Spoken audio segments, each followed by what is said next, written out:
Hello everybody, Oldschoolcurt here, and I thought I'd play some Double Dragon 2 The Revenge, one of my favorite fighting games as a kid, and tell y'all some funny fighting stories that I've seen, about some funny fights I've seen in my lifetime. The first one takes place in Texas at a basketball park called Bay Street from where I live. I used to play there back when I was like 16 or 17, and me and my friends would meet up there after school. You know, we'd ride on our bikes and meet up there, and we'd play these pickup games all the time. Well, I got there early. One day, and I was waiting for my friends, and I was sitting on a bench, and I was watching these guys play. And it was these guys are about my age, about 17, 18. They were huge, too. They were like 6'2", 6'3", 6'4", big guys. Well, this van drives up, and this woman gets out of the van, and she sits right beside me, and she's holding her baby. And I'm like, oh, hey, nice to meet you. I'm Kurt. And she's like, oh, hey, how you doing? Well, then her husband gets out of the van, and her husband's got to be 31 years old. The lady's probably in her late 20s. And he's like, yo, I got next. And they were like, nah, dude, we're going to play a couple of games. We're playing like a series right now. And he goes, yo, I got next. And they go, well, you can say that all you want, old man, but no, we're playing this game. We're going to play a series. Well, the old man walks off and goes, man, the hell with y'all. And he goes back to the van. He grabs a baby bottle. And I move out of the way so he could sit next to his wife. And, you know, I'm just sitting on the ground next to them, just minding my own business. And he's feeding his son, like he's feeding his son with the milk. When all of a sudden, the people on the court, they finish their game and they start another one. And the old man goes, what the fuck, man? I said I had next. And one of the 18-year-old kids goes, man, fuck you. We done told you. You're too old to be playing with us, and we're playing a series, man. And the guy, without thinking, forgetting that I'm sitting right next to him on the ground, slams the baby bottle down. And when he slams it, the milk goes everywhere, including my face. So I am covered in milk. I look like I just took a money shot from fucking Peter North. And he runs up on the guy. Well, his wife looks to me and goes, oh, I'm so sorry. And she starts wiping the milk off my face. And then all of a sudden we hear her husband crying, and we look at him on the court, and this 18-year-old guy is beating the living shit out of him. I'm talking pounding him.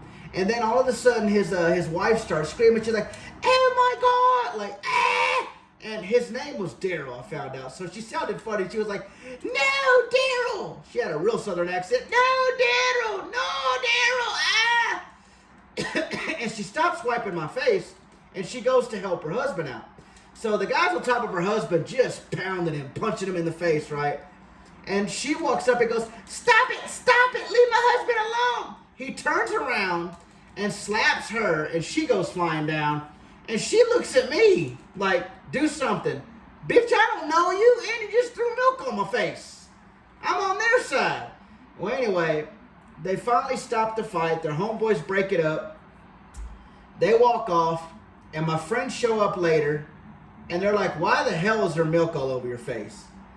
Good times. That dude got his ass beat in front of his newborn son and his wife. That's just bad luck, man. Whoever I get married to, I won't get beat up in front of them, because if somebody wants to fight, I'm going to try to play that shit off and run off. Might look like a bitch, but at least I won't take an ass whooping. Oh, well, that's what I get for talking shit. All right, second story. This is my favorite one. Back when I was in high school, I used to go to the Texas City, Texas City, that's where I'm from. I used to go to the Texas City Stingery games. And I go to the football games all the time.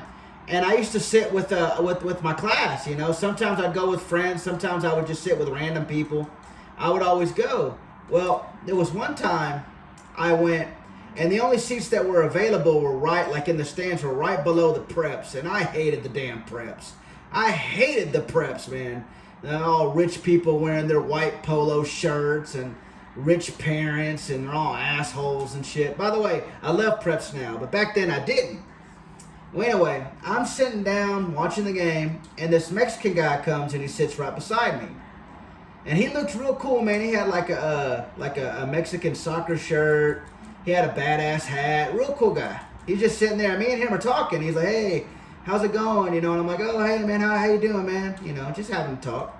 And this guy walks beside us, this preppy guy who kind of looked like he looked like he was one of those rich kids that was trying to be grunge. Like, he's like, yeah, I'm rich, but I'm alternative. So he looked like Kurt Cobain if Kurt Cobain was a pretty boy bitch. He shows up with his girlfriend and he walks beside us, and him and his girlfriend bump into me. And I don't think nothing of it. Once again, I'm not a fighter, so I just let it go. Well, they bump into Mexican dude, and Mexican dude's like, hey man, why don't you watch where you're going? And preppy dude thought he was gonna look hard in front of his girl and in front of all of the preppies that were sitting right next to him. And he said, hey motherfucker, it ain't like I did it on purpose. Oh shit. And the Mexican guy goes, all right, man, just forget about it. And he goes, that's what I thought.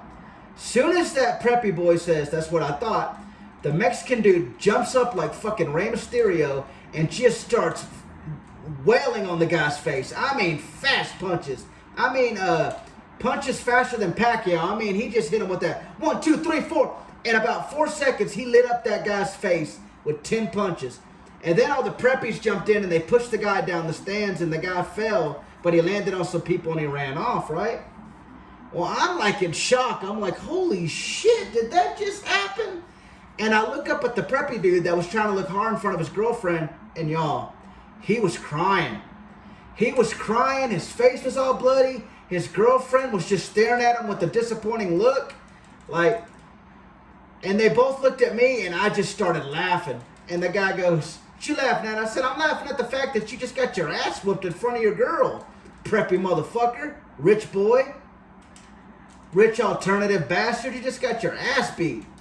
Well, there was this lady that was right below us that saw the whole thing. And she starts laughing, and she points at the Kurt Cobain preppy dude and says, you just got your ass kicked, bitch. So, you know, we're all laughing, having a good, like, I'm laughing because that kid got exactly what he deserved. Not only did he get his ass beat, right? He got his ass beat. Oh, shit. He got, goddamn, steroids much? He got his ass beat in front of his girlfriend and all of his preppy friends, man. So he took more than a damn beating. He lost his respect. Hey, he took more than a beating. That sounds like a song, don't it? He took more than a beating, more than a beating. You're crying in front of your chick. You know that bitch leaving, you know that bitch leaving. She's probably gonna jump on another dick. Good times. Let me see if I remember any other fights. Let's see. Nope, that's all the fights I got. Have a good day, everybody.